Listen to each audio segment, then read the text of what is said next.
کی ہے. بہت اتنے اور کوئی نہیں مسلم ممالک جو اس طرح کی سپورٹ لیڈرشپ ان کی دے رہی ہو. تو میں سمجھتی ہوں یہ آپ میڈیا میں آپ لوگوں کو یہ زیادہ پبلسائز کرنا چاہیے. ایک اور بھی ایشو ہے کہ مقبوضہ جموں کشمیر میں جو ظلم و ستم ہو رہا ہے اس پر تو آپ نے بالکل آواز اٹھائی ہے, لیکن کل ہم لائن آف کنٹرول کے جو علاقے ہیں وہاں پہ گئے تھے. وہاں پہ ہم نے دیکھا ہے کہ انڈین آرمی کی گنیں جو ہیں وہ شادی ہالز کو نشانہ بنا رہی ہیں, اسکولوں کو نشانہ بنا رہی ہیں, ہاسپٹلز کو نشانہ بنا رہی ہیں, چھوٹے بچوں کو نشانہ بنا رہی ہیں. میں آپ کو کچھ کلپس دکھانا چاہ رہا ہوں کیونکہ آپ ہیومن رائٹس کے منسٹر ہیں. دیکھیے ذرا, یہ زخمی بچہ ہے. السلام علیکم بیٹا, آپ کا کیا نام ہے؟ حذیب. اور بیٹا آپ کا کیا نام ہے؟ انسا. یہ بچہ دیکھیں آپ, کتنا معصوم بچہ ہے. اس کے سر پہ چوٹ لگی ہے, اس بچی کے بازو پہ چوٹ لگی ہے, اور یہ جو ایک بچہ ہے اس کی ٹانگ پہ چوٹ لگی ہے. اور ان کا والد جو ہے وہ ان کو جس بیسک ہیلتھ یونٹ یعنی کہ چھوٹے سے ہسپتال میں ٹریٹمنٹ کے لیے لے کے آیا, اس ہسپتال پر بھی انڈین آرمی نے فائرنگ کیا ہے. تو یہ جو سیڈا کے علاقے میں ہم کھڑے ہیں اور ہم پوری دنیا کو یہ دکھانا چاہتے ہیں کہ ہندوستانی فوج جو ہے وہ ان معصوم بچوں کو نشانہ بنا رہی ہے. اور اب میں آپ کو دکھانا چاہ رہا ہوں ایک گرلز کالج پر بھی انہوں نے راکٹ مارا ہے. اس وقت میں سیڈا میں ایک گرلز انٹر کالج کی عمارت کے سامنے کھڑا ہوں جس کو کہ بھارتی فوج نے اپنی شیلنگ کا اور فائرنگ کا نشانہ بنایا ہے. اس کالج کا نام ہے Sardar Sahib Khan government girls inter college سیڈا پونچھ. بھارتی فوج کی فائرنگ سے, شیلنگ سے یہ ایک گرلز انٹر کالج جو ہے اس کی چھت جو ہے, اس کا جو دفتر ہے اس کو ٹارگٹ کیا گیا ہے. اور یہ جو بھارتی مارٹر گولے کے یہ ٹکڑے آپ دیکھ رہے ہیں, تو اس میں سوچنے کی بات یہ ہے کہ بھارتی فوج جو ہے اس نے اس گرلز انٹر کالج کو ٹارگٹ کیوں کیا ہے. اچھا اب دیکھیں کہ اس شیلنگ کے بعد سے لائن آف کنٹرول پہ بچوں کے اسکول اور کالج بند ہیں. جس طرح مقبوضہ کشمیر میں بند ہے, ادھر بھی بند ہیں. جس طرح وہاں پہ لوگ گھروں میں محصور ہیں, لائن آف کنٹرول کے ساتھ جو آزاد کشمیر کے علاقے کے جو کشمیری ہیں وہ بھی گھروں میں بند ہیں. جو گھر سے باہر نکلتا ہے اس کو وہ گولی مارتے ہیں, مرغیوں کو, بکریوں کو, گائے بھینسوں کو وہ گولیاں مارتے ہیں. اتنی زیادہ ہیومن رائٹس وائلیشن ہو رہی ہے. آپ نہیں سمجھتی کہ اس پر اسپیشل اس لائن آف کنٹرول کی سچویشن کو بھی دنیا کو بتانا چاہیے؟ بالکل حامد, اور آپ بڑا اچھا آپ نے کیا, کل بھی اس پہ پروگرام کیا, کیونکہ میں سمجھتی ہوں ہم فوکسڈ ہیں. جو ظاہر ظلم اور تشدد ایک آکیوپیشن فورس کر رہی ہے کشمیریوں پہ, آکیوپائڈ کشمیر میں, لیکن وہی آکیوپیشن فورس اس طرف بھی کر رہی ہے. اور آپ بھول گئے ہوں گے جب پہلی دفعہ کلسٹر بامز پھینکے تھے لائن آف کنٹرول میں نے سب سے پہلے ہیومن رائٹس کمشنر کو خط لکھا تھا کہ یہ جو ایک تو جو ہتھیار انہوں نے استعمال کیے ہیں یہ انفارملی اس ٹریٹی کو کہلاتے ہیں ان ہیومین ویپنز کنونشن 1983 کی. ہندوستان نے بھی دستخط کیے ہوئے ہیں اس پہ اور پاکستان نے بھی, تو یہ اس کی وائلیشن ہے. ہمیں اس کو اور ایکٹیولی ٹیک اپ کرنا ہے کیونکہ کشمیریوں پہ تشدد دونوں سائٹ پہ اب شروع ہو گیا ہے. ہندوستان کی فوج کی طرف ایک ہی فوج دو سائٹ پہ تشدد کر رہی ہے. اور دیکھیں وہاں بھی وہ بچوں کو اور عورتوں کو زیادہ ٹارگٹ کر رہے ہیں. وہ پیلٹ گنز, وہ جو انہوں نے پتھر مار کے ایک بچی کا ادھر انجر کیا, تصویریں کچھ جو نکل رہی ہیں.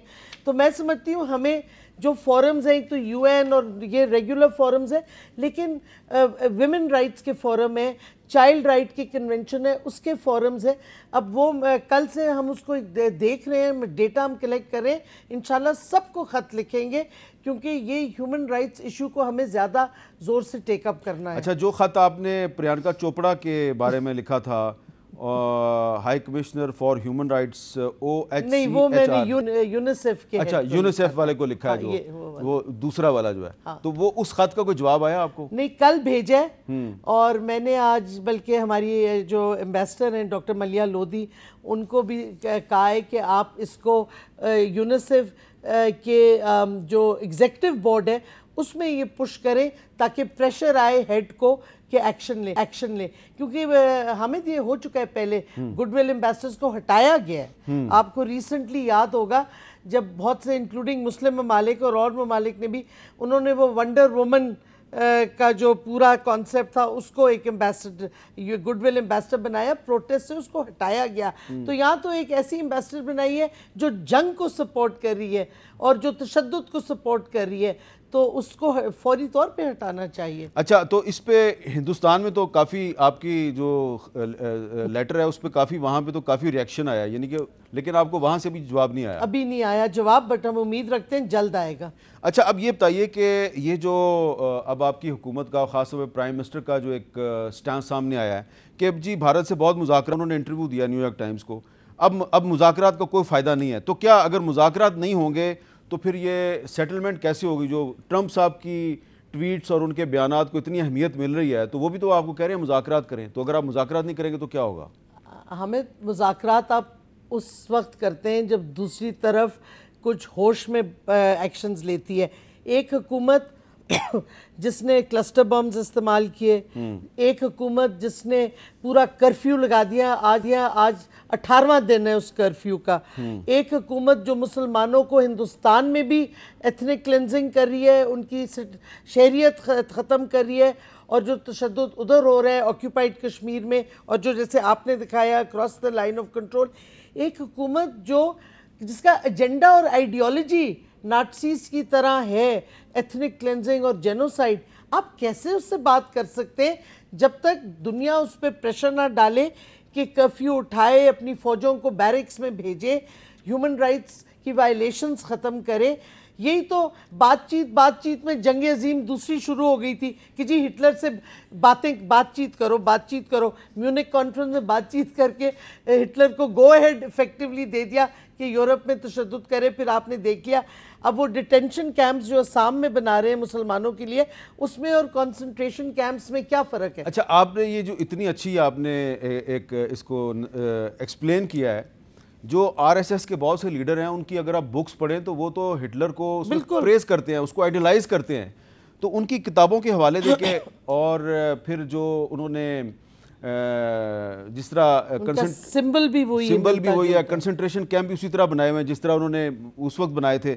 تو یہ ساری ڈیٹیل آپ ٹرمپ صاحب کو اور باقی جو اس وقت ان کے انڈیا کے شہر میں گرفتار مغربی لیڈر ہیں ان کو کیوں نہیں دیتے آپ؟ پرائم منسٹر صاحب نے غالباً ٹرمپ سے جب بات کی تھی تو ان کو بتایا تھا ان کی نازی آئیڈیالوجی کا, اور پرائم منسٹر صاحب نے, میں سمجھتی ہوں انٹرویوز میں, اپنے سوشل میڈیا پہ, ٹویٹر پہ یہ بار بار وہی میسج دے رہے ہیں دنیا کو کہ اٹینشن کریں, یہ وہی آئیڈیالوجی ہے, ریفرنسز دے رہے ہیں. بلکہ ہراٹس نے کچھ سال پہلے ایک آرٹیکل لکھا تھا جس میں کمپیریزن کیا تھا, وہ بھی ٹویٹ کیا, وہ پرائم منسٹر صاحب نے بھی اس کو ٹویٹ کیا ہے, 2 دفعہ بلکہ کیا انہوں نے. تو یہ حکومت کر رہی ہے یہ میسج, میرا خیال میں بار بار جب جا رہا ہے تو ویسٹرن ممالک نگلیکٹ کرنا ان کے لیے ذرا مشکل ہوگا. اچھا کیونکہ آپ ہیومن رائٹس کی منسٹر ہیں, تو اگر آپ کے ساتھ ہم ساری گفتگو میں یہ آپ سے نہ پوچھیں کہ پاکستان میں ہیومن رائٹس کے لیے اس وقت آپ کے خیال میں سب سے بڑا چیلنج کیا ہے, تو میرا خیال ہے بڑی زیادتی ہوگی اگر آپ سے یہ نہ پوچھیں. دیکھیے ہمارے بہت سے چیلنجز ہیں, بٹ ہمارا انفورسڈ ڈس اپیئرنسز کا بالکل چیلنج ہے, اس پہ ڈائیلاگ چل رہی ہے سارے اسٹیک ہولڈرز کے ساتھ. بل ہمارا تیار ہے, لا منسٹری میں ہے. ہمارا چیلنج ہے کہ ہم اپنے جو مارجنلائز لوگ ہیں ان کو کیسے مین سٹریم میں لائیں.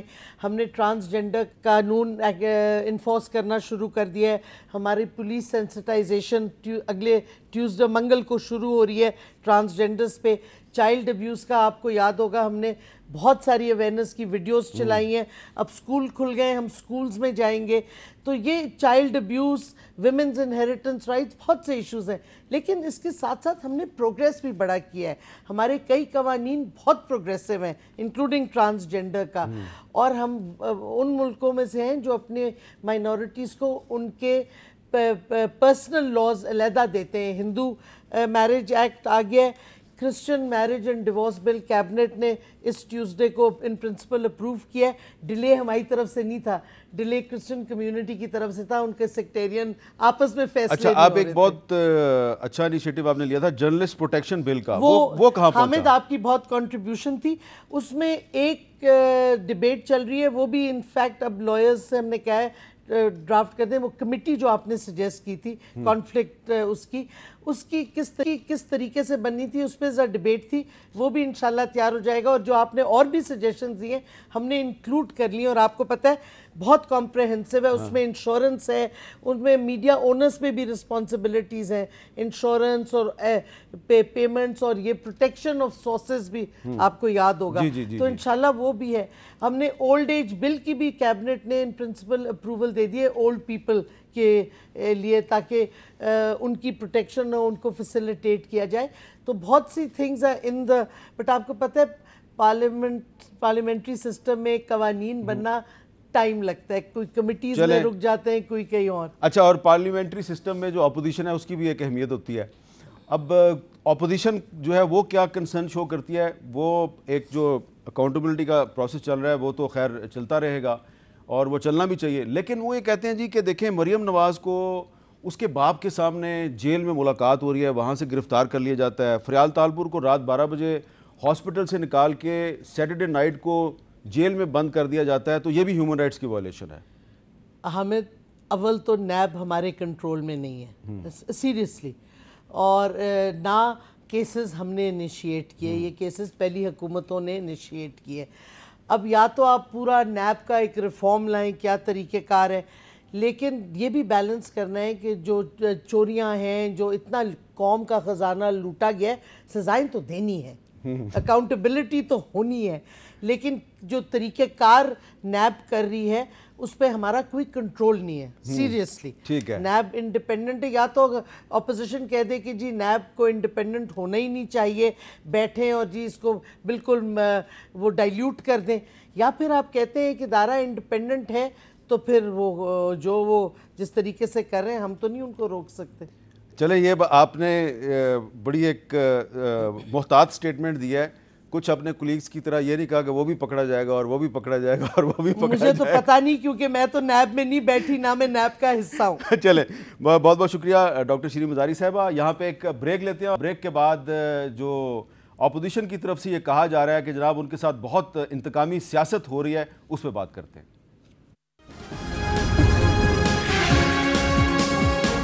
اور اب ہم بات کریں گے حکومت اور اپوزیشن کے تعلقات پر. آج بھی مسلم لیگ نون کے رہنما کیپٹن ریٹائرڈ صفدر کے خلاف ایک اور مقدمہ درج ہو گیا، اور دوسری طرف پاکستان پیپلز پارٹی کے جو بہت سے سینئر رہنما ہیں ان پر بھی روزانہ مقدمات بن رہے ہیں. اور روزانہ نیب کی طرف سے کہا جا رہا ہے جی کہ اس کو نئی لیڈیں مل رہی ہیں، کو بہت بڑا بریک تھرو ہونے والا ہے. لیکن ایک سوال بڑا اہم ہے کہ پچھلے دنوں جو اسلام آباد میں آل پارٹیز کانفرنس ہوئی، اس میں نہ تو شہباز شریف صاحب شریک ہوئے اور نہ ہی بلاول بھٹو زرداری صاحب شریک ہوئے.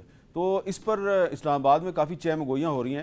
لیکن سوال یہ پیدا ہوتا ہے کہ کیا اپوزیشن واقعی کمیٹڈ ہے کہ وہ مل کر عمران خان صاحب کی حکومت کے خلاف کوئی تحریک چلائے گی؟ تو ہمارے ساتھ موجود ہیں جناب نیر بخاری صاحب، پیپلز پارٹی کے سینئر رہنما ہیں، سابق چیئرمین سینٹ ہیں. جناب بیرسٹر محسن شاہ نواز رانجھا صاحب، آج ان کی ملاقات بھی ہوئی ہے شاہد حقان عباسی صاحب سے. تو آپ اس دن بخاری صاحب اے پی سی میں بھی شریک تھے. یہ جو ایک تاثر پیدا ہوا ہے شہباز شریف صاحب اور بلاول صاحب کی عدم موجودگی سے، اس تاثر پہ آپ کیا تبصرہ کریں گے کہ اپوزیشن کچھ مٹھی پڑی ہوئی ہے؟ دیکھیں، یہ بات تبصرے کی، ایک تو تبصرہ گورنمنٹ کی جانب سے، اچھا، اور ایک تبصرہ جو پرو گورنمنٹ میڈیا ہے اس کی جانب سے ہے. یہ تاثر بالکل درست نہیں ہے. اور اے پی سی کے بارے میں شہباز شریف صاحب کا ایک ریزنز تھا کہ ان کی ہیلتھ ریزنز تھے ان کے، اور چیئرمین بلاول نے آلریڈی نوابزادہ مولانا صاحب کو بتایا تھا کہ لاسٹ جب ہم سردیوں میں گلگت تھے تو کمٹمنٹ تھی ہماری سکردو کی جو پارٹی ہے گلگت بلتستان کی کہ چیئرمین وہاں بنائے، کیونکہ آگے محرم بڑا قریب تھا.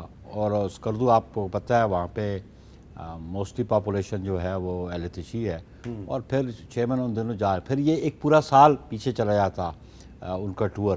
تو اس لیے آلریڈی 17 سے ان کو جانا تھا، پھر وہ 19 کو گئے. This was the only reason. اور پھر انہوں نے اپنا ڈیلیگیشن بھیجا، ان کا بھی ڈیلیگیشن وہاں پہ ہے، اور 5-6 گھنٹے ڈیلیبریشنز رہیں اس پہ. اور یہ secondly why do you expect کہ یہ کوئی 2020 کا میچ چل رہا ہے یا کہ یہ ہاکی کا کوئی میچ چل رہا ہے؟ It's a politics. تو یہ پالیٹکس ہمیشہ ٹائم کنزیومنگ ہوتی ہے، اور پھر ڈیسیجنس ہوتے رہتے ہیں. امپلیمنٹ ہوتے ہیں آپ فارورڈ موو بھی کرتے ہیں, some time you get setbacks also. ٹھیک ہے, لیکن آپ یہ تاثر دینا شروع کر دیں کہ ایک ایونٹ پہ وہ جو اپوزیشن گئی اڑ گئی, دس از ناٹ فیئر. بالکل ٹھیک ہے. اچھا محسن شاہ نواز رانجھا صاحب, آپ کو یاد ہوگا کہ مریم نواز شریف صاحبہ کی گرفتاری سے پہلے انہوں نے ایک پریس کانفرنس کی تھی, ایک جج صاحب کے بارے میں ایک ویڈیو سامنے آئی, پھر اب وہ جج صاحب جو ہیں ان کو پھر ان کے عہدے پہ کام کرنے سے روک بھی دیا گیا, پھر اب اسلام آباد ہائی کورٹ کا فیصلہ بھی آ گیا ان کے بارے میں. لیکن اب جو نون لیگ نے جو عدالت میں موقف اختیار کیا تو ایسا لگ رہا ہے کہ اس پہ شہباز شریف صاحب بھی اس ویڈیو کے بارے میں کہہ رہے ہیں جی مجھے اس کا نہیں پتہ, اور مریم نواز شریف صاحبہ کے وکیل نے بھی کہا جی یہ تو ناصر بٹ صاحب لے کے آئے تھے, ہمیں نہیں پتہ. تو نون لیگ اس کو ڈس اون کر رہی ہے. نہیں دیکھیں, ڈس اون نہیں کر رہے ہم حامد صاحب. اس میں ایک چیز بڑی کلیئر ہے کہ جو ویڈیو بنانے والا بندہ ہے وہ تو ہم نہیں ہے نا, ہمیں تو ویڈیو دی گئی, پرووائڈ کی گئی ایک بندے نے کہ جی یہ ویڈیو ہے اور یہ میرے پاس ہے, جی یہ ویڈیو دیکھ لیں, اور ہم نے وہ اس کی دی گئی ویڈیو جو ہے وہ چلوا دی. تو اس میں اگر ایف آئی اے کا یہ پروگرام ہے کہ ہمیں امپلیکیٹ کیا جائے اور ہمارے خلاف فوجداری کارروائی کرائی جائے, تو ہم نے اپنے وکلاء کے ساتھ اپنا جو رول ہے وہ قانونی طریقے سے لے کے چلنا ہے نا. تو دیکھیں اگر عمران خان صاحب الیکشن کمیشن میں مینٹینیبلٹی کی گراؤنڈ کے اوپر 11 بینک اکاؤنٹ والا جو کیس ہے اکبر ایس بابر والا, اس کو لٹکا دیتے ہیں اور باقی جگہوں پہ جا کے پھر قانون کا سہارا لے کے ڈیفیمیشن کے کیسز میں جواب نہیں داخل کرتے, تو ہمارا بھی حق بنتا ہے کہ ہم اپنا جو ڈیفینس ہے اکارڈنگ ٹو دا لا اس کو آگے لے کے چلیں. تو یہی ہو رہا ہے, اس میں کوئی ایسی چیز نہیں ہے اس کو ڈس اون کیا ہے. بنانے میں ہمارا رول نہیں ہے, بنوانے میں ہمارا رول نہیں ہے, اور ہم نے وہی بات کی ہے. ناصر بٹ جو ہے وہ بیٹھا ہوا ہے, وہ اون کر رہا ہے. آپ ناصر بٹ سے رابطہ کریں, ایف آئی اے کی ٹیم کو بلکہ جانا چاہیے اور وہاں پہ ہائی کمیشن کو اس کو اسسٹ کرنا چاہیے. ناصر بٹ وہاں پہ بیٹھ جائے, ایف آئی اے والوں اگر اس کو کوئی خطرہ ہے پاکستان آنے سے تو کانفرنس ویڈیو کانفرنس کے تھرو اس کا بیان ریکارڈ کر لیں. اچھا, اس پہ شیخ رشید صاحب نے بھی آج ایک تبصرہ کیا, ذرا راجہ صاحب وہ سنیں پھر آپ کا اس پہ تبصرہ مانگتے ہیں. میں آپ کو کہہ چکا ہوں کہ یہ جو ہے یہ ویڈیو مروائے گی ان کو. میں کہہ چکا ہوں کہ شہباز میری پارٹی کا آدمی ہے, سمجھدار ہے, لیکن وہ پھنس گیا ہے. ایک طرف اس کا خون ہے, دوسری طرف اس کی سیاست ہے.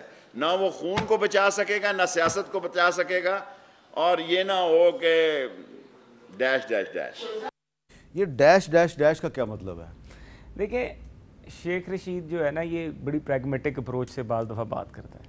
وہ بات یہ کر رہے ہیں کہ شہباز شریف صاحب کی ایک اپروچ اپنی ہے اور وہ ہمیشہ سے پارٹی میں بھی حالات کے مطابق, صورتحال کے مطابق اپنی حکمت عملی بناتے ہیں, اور وہ کہتے ہیں کہ سیاستدان وہ ہوتا ہے جو راستہ تلاش کرے. تو کوئی نہیں بات, ہر جگہ پہ یہ بات ہوتی ہے, موقف ہوتا ہے.